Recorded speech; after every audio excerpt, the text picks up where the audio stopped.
Here from Respect My Region, and I'm super excited today to be sitting down with another host, actress, comedian, does it all, kind of like myself. I'm sitting down with Brooke Burgstahler today.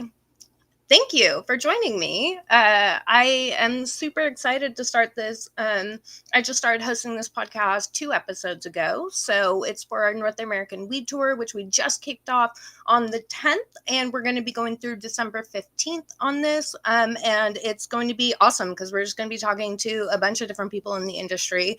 Specifically myself, I'll be talking to awesome women in the industry who just hold it down and do a bunch of stuff. Like I said, myself, I do a little bit of everything.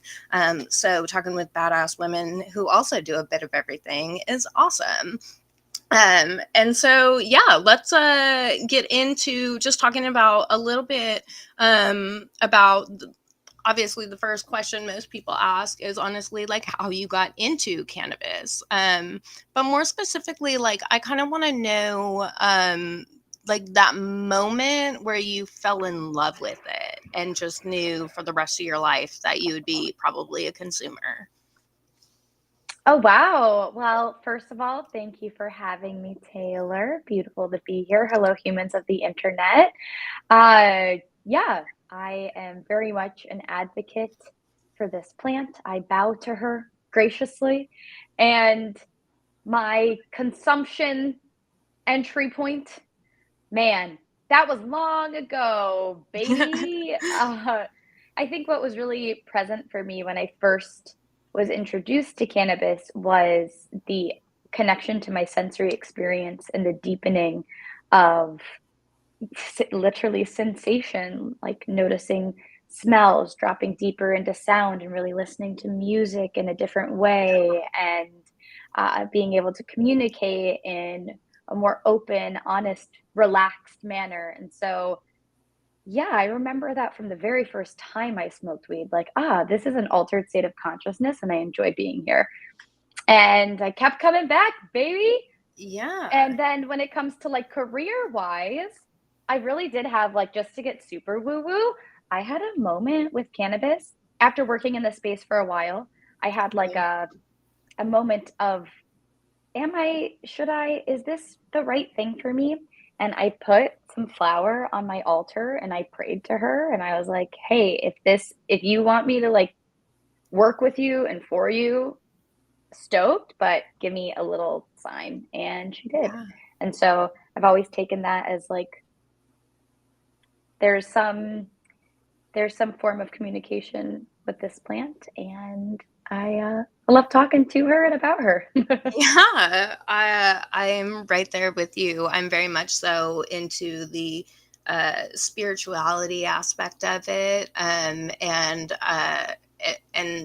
just communicating with it and communicating with the world in that kind of altered perception. That's been my life for, oh boy, like 15 years, 16 years, right? A Wow. long But you're time. young. I think you're younger than me. I'm 28. I started Oh, smoking okay. weed All when I right. was like 12, 13. I was in middle school, like when I started smoking weed. And so it's always Oh kind of my been gosh, the around. cool kid. But I've used it for like medicinal properties for pretty much the entire time because I have like severe gastro Hmm. issues. And so it's helped me with my Uh-huh. appetite and with eating for so long that I knew, like, I gave a presentation in like 10th grade on like legalization and where we should be and why it should be used for medicinal properties. And I remember just like everybody being fascinated and asking me a million questions. And then I already knew, like, this is exactly what I can do and like what I can talk about. And now I'm a medical consultant. So, How it's, exciting. yeah. So I've kind of had that, journey with it from the start as well. So now I know that you use it in a lot of like wellness ways and incorporate it in. I in doing some research, I feel like we're very much so kindred spirits. I see you do a lot of yoga. You talk about psychedelics all the time. You're smoking weed. I'm like, me too, girl. Me too. Yes. So for shelf yeah, life. how do you incorporate it into like either like general daily care or in your wellness, like in doing yoga or stuff like that? How do you incorporate it usually? Well, you know, there's a lot of times that I reach for cannabis when it is for something medicinal, for cramps, for a headache, for stomach pain, things like this. And there's a lot of other times that I use cannabis for more therapeutic reasons to help me relax, to help me drop in deeper to yoga practices. And so I will typically consume before taking a class. Hell Hmm. yeah, it's so fun. If we're talking about like sensory deepening, Yeah. moving that energy and that experience of being high through your body is like, ooh, it is succulent. It is Yeah. delicious. It is divine. Um, but yeah, I take CBD here and there. Um, you know, I'm really interested, I think more than how is it a part of my wellness experience, it's about like making the cannabis experience as well as possible for me. So as a Yeah. daily consumer, I'm really mindful about the kinds of things that I smoke. I really love flower, pesticide free, sun grown, organico, you know, ethical agricultural practices, hopefully packaging that is sustainable. I use my beautiful hemp papers, and I am now putting herbs into my cannabis. So Fun. um, lavender and rose and damiana, mullein leaf, things like that. So Yeah. I'm really keen on cannabis being a part of my daily intake of plant Yeah. medicine. And Yeah. so yeah, that's kind of how she finds her way. That's super exciting, though, to hear that you're mixing different herbs in there. That is something that I've Yes. discussed with people. I work at a company called Dockside Cannabis out here, and that's something that we've talked about and discussed a lot of is the Cool. aromatherapy of it. And we try and use that to get people to understand the terpenes as well that are found in them. Mhm. And so being able to describe it like that and being like, you can amplify it by adding in these certain things, you know? And so it's awesome to hear that you were doing that. I feel like more people should be exploring this. So, um, Yeah, that's a good way to put it. It's amplifying for sure. yeah. And because it is, and what I like to talk to my customers and some of my patients about is the fact that cannabis isn't necessarily the answer to all your issues, but it's going to help you and guide you into being better, you know, and into feeling Mm. better. And so I've moved more so from getting like high all the time to balancing my endocannabinoid system and making sure that I feel comfortable and just healthy rather than intoxicated, you know. So I uh, love that. That's so gorgeous. I'm so glad that you're guiding people in this way. I think yes. it's a really interesting thing that sometimes I'm at odds with. Like, you know, if someone smokes cannabis, then they can be an outsider. But Yeah. within the cannabis space, sometimes I feel like an outsider for not smoking enough. That Mm, because I'm not like ripping dabs, that somehow I am not belonging in this space. right. And I think that at the end of the day, the most important thing about any aspect of your life is having a conscious relationship with it. And for daily cannabis users, I would love to encourage people or just, yeah, shed light on like you're doing that there are there are healthy ways or Yeah. healthier ways to consume. And there's always a way to be healthier in your diet. You know, we could always eat healthier. But it's just a beautiful nugget to pay attention to. Yeah, and I'm glad that you said that, because I feel like there is still this stereotypical stoner, and there's still that, even though it's been recreationally legal in plenty of places for so long now, I feel like they're still working to break down that stigma of what it is to consume. And so people just think that you have to be blowing like an ounce of weed every single day, and you know, and like at the end of the day, like sometimes because I'm a huge blunt smoker and I love all hemp based though, no tobacco. But I love to blow like 2 grams, 3 grams in a blunt.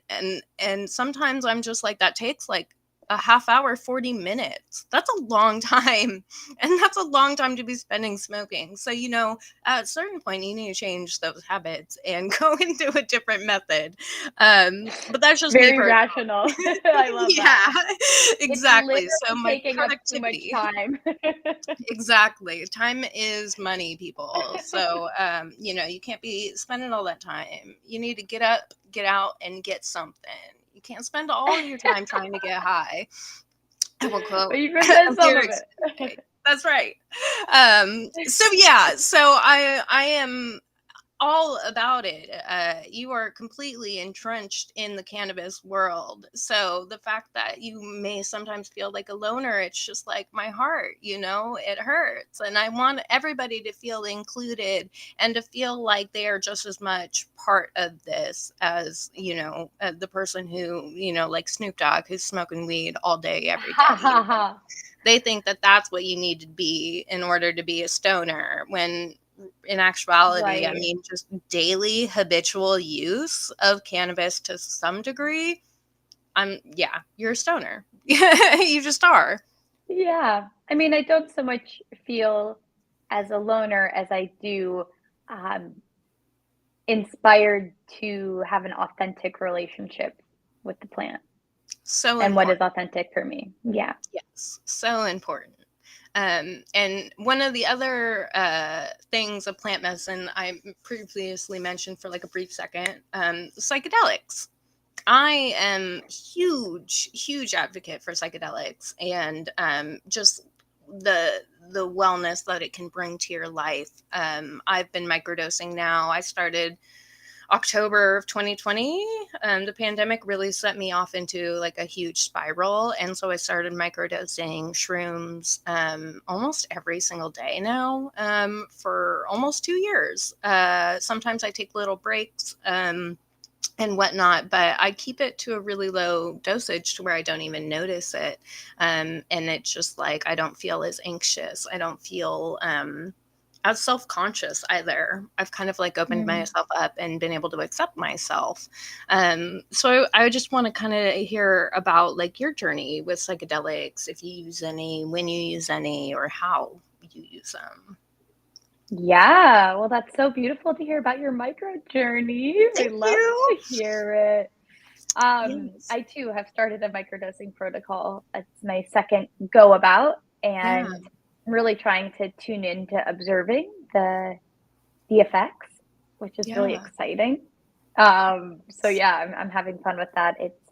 It's a hillbilly strain mixed with lion's mane and cordyceps. So Oh, sometimes nice. it is literally like healthy Adderall. I'm like, I Yeah. need to run around the block, and I have. I don't run, but I go running when my microdoses hit, which is That's really fun. crazy.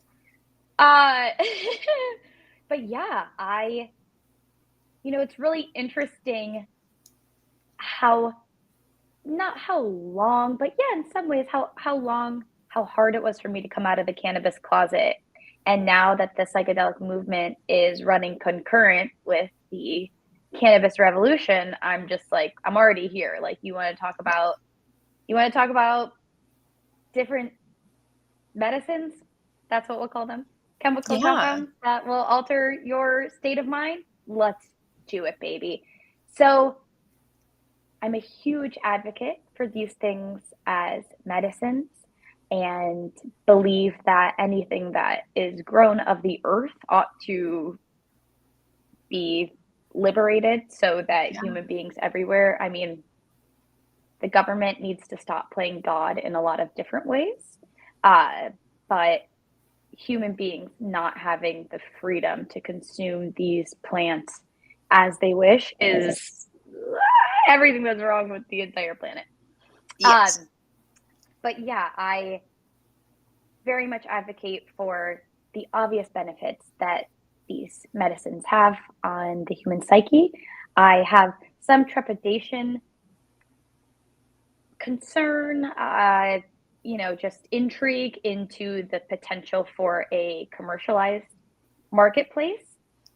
So these things are, to me, I don't know, at odds with each other. But Yeah. in any case, you know, I obviously partake in these these things, and I've had a relationship with, I think, yeah, mushrooms, MDMA for over a decade now. And the first time I ever took mushrooms, my entire worldview shifted. Everything that I knew was possible expanded.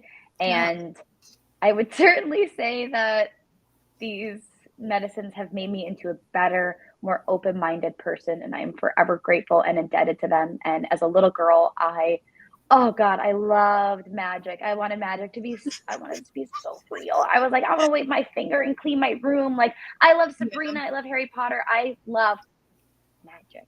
And when you take mushrooms, take LSD, you It's take these magic. substances, it's like, oh, that's what magic is.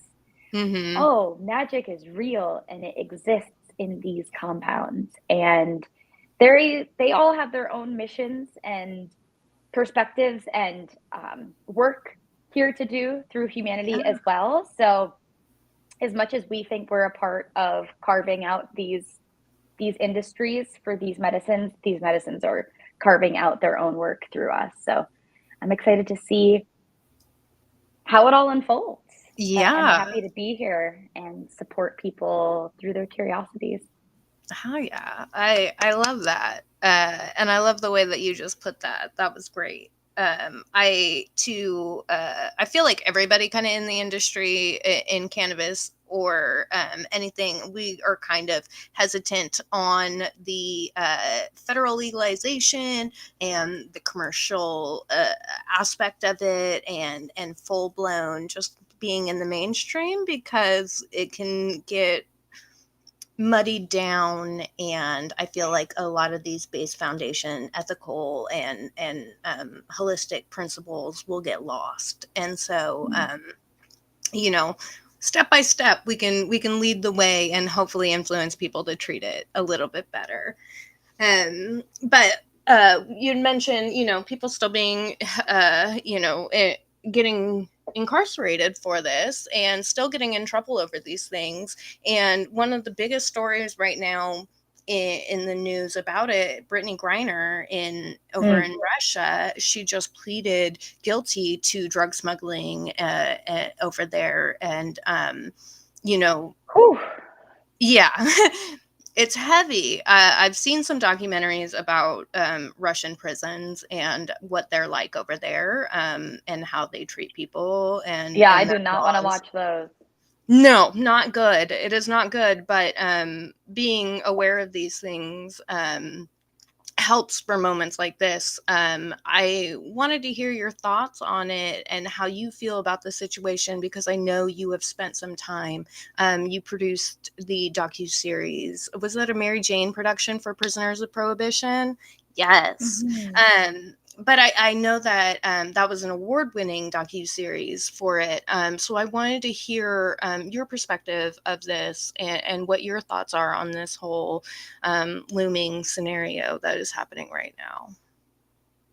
Yeah, well, obviously, I do not believe that anyone should be in prison in America or anywhere in the world for a plant. Yeah. That is inhumane. I am no expert in the legal system, but what is happening with the Brittany Griner trial is like beyond my comprehension. Yeah. And I actually think beyond cannabis, first of all, she had damn near negligible amounts of oil found in her luggage. Like Yeah. that's the literal amount is not punishable. Right. Um, Obviously, speaking to the political moment in time, I think Russia is using Brittany Griner as a pawn for whatever overlord Kremlin agenda. Again, not a political expert, Right. pundit by any means, but um, I do think that beyond even the cannabis issue, if she was a man, if she was an NBA player, she'd be out. There would Unfortunately have so. been no, she's been detained for 150 days. That's crazy. 150 days. I mean, fortunately, she is a celebrity so that there is enough attention on her. And it was a cannabis case. So the entire cannabis community is putting out more and more content and attention towards this. But Yeah. I don't know. I can't help but think that if she was a dude, it would be a bigger issue. Yeah. And that's heartbreaking. Yeah. To me, I might be like leaning a little too hard into feminism, but I mean, a lot of people are likening it, saying if it was LeBron over there, he would be out and he would be back home. But that also brings up the disparity between pay between women in, playing yeah, that she basketball has to be in professionally. Russia in the first place.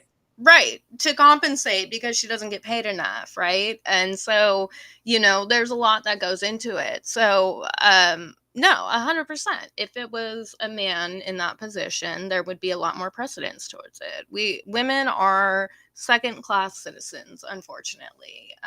And, the Roe v. Wade overturn really, just kind of solidified that even further. I feel like there's still a lot of work that needs to be done for women in order to gain respect and be treated as such. So, I have had those same thoughts about this whole scenario with it. That's interesting. Yeah. I have Well, been in my feelings about this for a while. Just the whole, just women and not even just women, but people of color as well, and a lot of people that have been disenfranchised are getting more and more so, and men, especially white rich men, are continuing to dominate and control a lot of things. And so, they're I'm all for speaking up about these things and, promoting a lot of things that will help. Not, I don't want to destroy anything or be aggressive or anything like that, but educating people on like the truth behind things, and that, you can't believe everything that you're being told, and a lot of these things. And I'm going down on a tangent now because I'm just been focusing on these things for a couple of days now. So, reining it back in now. Yeah, I agree with what you're saying about that and all of that. So, yeah, very interesting situation. I don't want this to fall flat, but literally thoughts and prayers. Like literally, she is in my prayers, her family, her wife in my prayers. I cannot imagine how terrifying that situation must be. yeah, Celebrity or not, professional athlete or not, just a human being detained in another country where people are speaking a language that you don't know during a wartime. Like, whoa. So, um, if we're all one as human beings, then she is you, she is me. We are all her, and sending her strength and love during this time, hopefully actually matters. beautiful. Holy Um, shit. yeah, yeah, heavy stuff. So let's circle back around and talk about something a little bit different now, so I don't spiral out of control here today. But I did bring up that you produced the Prisoners of Probation docu-series. So I want to kick off talking about some of your work in TV and your work as broadcast journalism and all of that, by talking about that. How was making that series? Because that is obviously something that you're very passionate about, is the social equity in the cannabis industry. So how was making that series?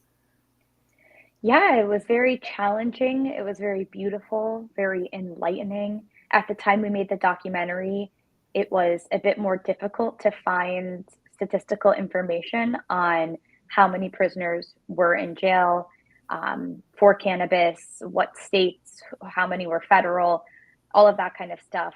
Very fortunate to have found resources like the ACLU. The work that they're Mm-hmm. doing in this space is pretty phenomenal. And Amy Pova of Can Do Clemency. Very, very fortunate to these organizations and we really focused on specific stories, actual people who had Mm. or were serving lifetime sentences for cannabis convictions. And looking back on the documentary, some positives are that, I mean, more information is available, there's more organizations raising money and attention and awareness towards these issues. But literally, Craig Cecil, Corvin Cooper, several of the people that we spoke to who were in prison are now out of prison. And so it's really exciting to see that progress, obviously not moving fast enough.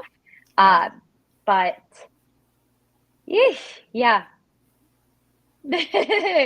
Yeah, very, very proud of the work and everyone that we were able to work on that with, our director Kwanzaa and producer Tara and Mike Viney and the Mary Jane team. It was a beautiful thing to bring into fruition, and I'm yeah, very honored to have been able to put that message out there.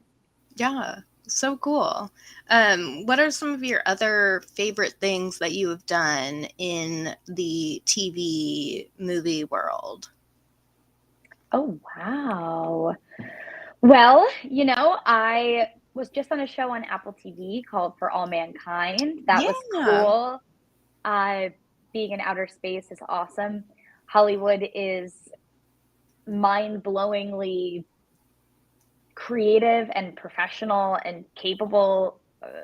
It's insane. Being a part of a production of that caliber was really neat. Yeah. And we're going for it. I love acting. I love comedy. I love performing and using words to evoke emotions in other human beings in whatever capacity that is. So just grateful to be able to do that if and whenever I can. And right now I'm really stoked on my own podcast, The Yeah. Budding Mind. And that has been a really beautiful way for me to discuss with other experts in a myriad of fields, from science to shamanism, cannabis to psychedelics, everything in between, to have candid and in-depth conversations about things that really have helped to shape me be the person that I am today. Yeah. And as a creative, I'm sure it's a very beautiful thing to have a project that is your own, that you are the spearhead of. And yeah, it's very Yeah. fun. Having a Yeah. good time. How was that like, starting it up during the pandemic and having to work, in that kind of weird world? Hmm. Yeah, well, I was doing a lot of remote interviews at first. Obviously, Right. the times called for it. And I now am resorting almost exclusively to in person if I can swing it. Like, I Amazing. really love being face to face with a human. It matters. But of course we can't do that, and streaming is so fucking cool, excuse my language. Um and opens up a whole new world of communications for Yeah. us to be able to connect with humans from all over the globe. So Yeah. but yeah, it was important for me to have a project during COVID that helped me keep my Yeah. sanity and feel like I was still birthing newness into the world. Totally. And it's a challenge as well. I tip my hat to podcasters, because whatever you're listening to, no matter the quality or caliber that you think it is, there was a lot more work that went into it than anyone realizes. And Absolutely. yeah, from writing, researching, booking guests, editing, promoting, Mhm. everything. It takes time and energy and care. And it's a very unique form of creative expression that I'm still discovering the nuances of, but I'm getting better at Yeah. it. I feel That's like what it's counts. just one step in front of the other, you just gotta keep Yeah. doing and keep working towards it, and eventually you put in those 10,000 hours and you have eventually, I wouldn't say mastered the craft, because I've put in, I feel like, more than 10,000 hours into things and I still have a lot to learn. But, eventually you get comfortable with it and you get more confident with it, and then you're able to do it, and it feels second nature. And I think that's so important for us in this era of constantly changing, short form content, and small attention spans. It's something where you just need to be flexible and you just need to go with it. And because one day a new app can come out or a new platform. I mean, we saw that with TikTok. TikTok came out and then skyrocketed and blew up. And so everybody had to learn how to navigate this new platform and try this whole new thing. And now people are getting famous off of this. And it's like, mind blowing, you know what I mean? But like that's just the nature of where we're at in society and in Totally. business practices. So I stumble a lot, but as long as you keep trying, it's all good. I like to uh, say, just throw your spaghetti at the wall, see if it sticks, but keep Absolutely. throwing. Yes. Just hopefully no sauce is on there and it doesn't stain your paint, Yeah. because that's a whole nother Clean it issue. up after. Yes. Don't be Uh, dirty.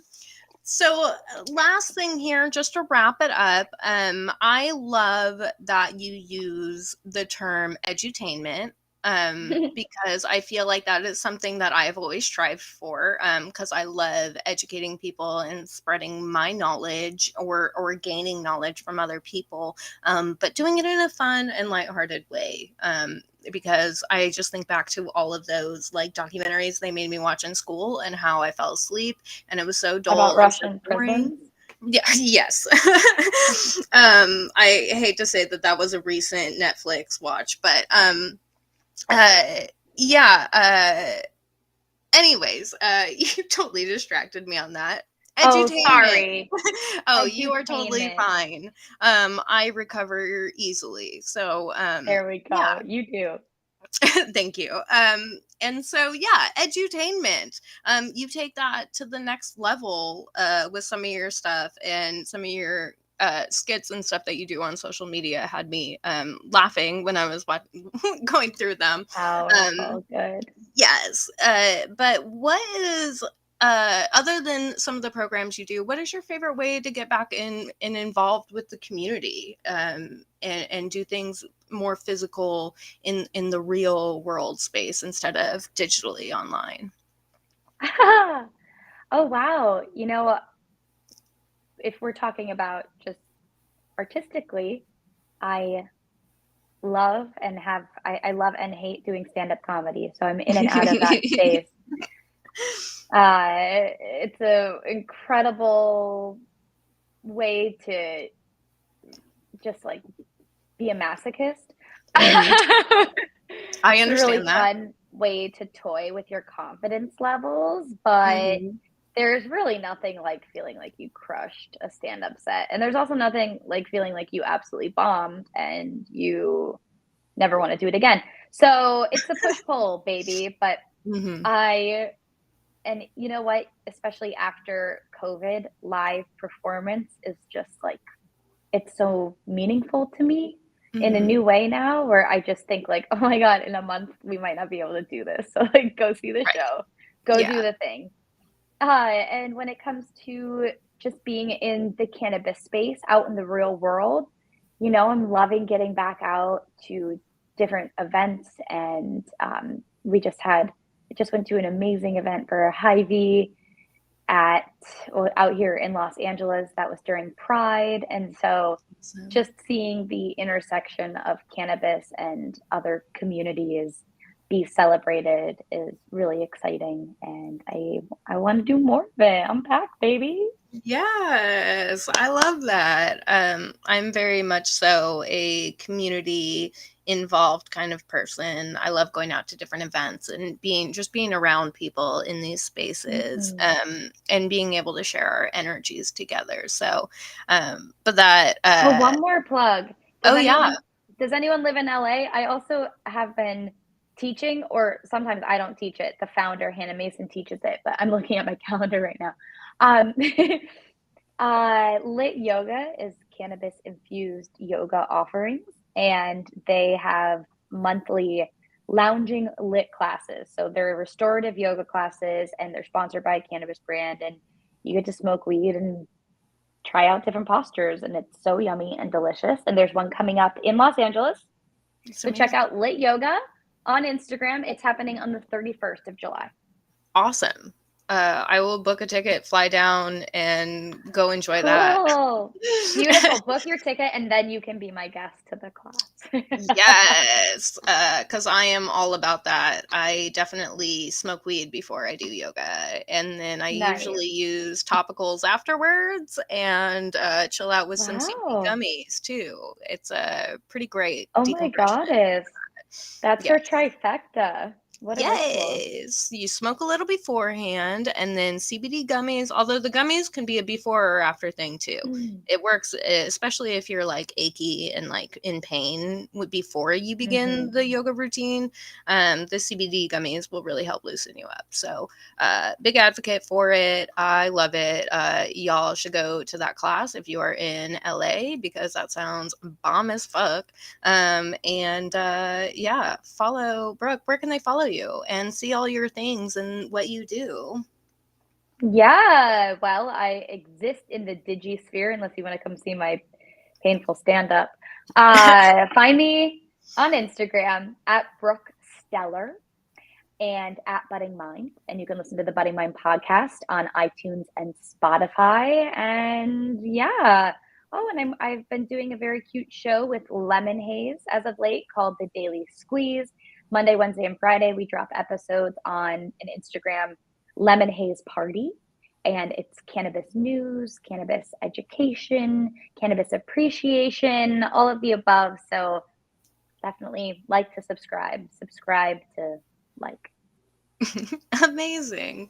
And thank y'all for tuning in and listening to the Hired Woman podcast. And thank y'all for following along with the North American Weed Tour that Respect My Region is doing through the end of the year. We're going to be talking to literally hundreds of people over the course of the next few months and reviewing a bunch of products and a bunch of things and talking about a bunch of stuff and doing things and stuff and things and hopefully events soon in the future or something.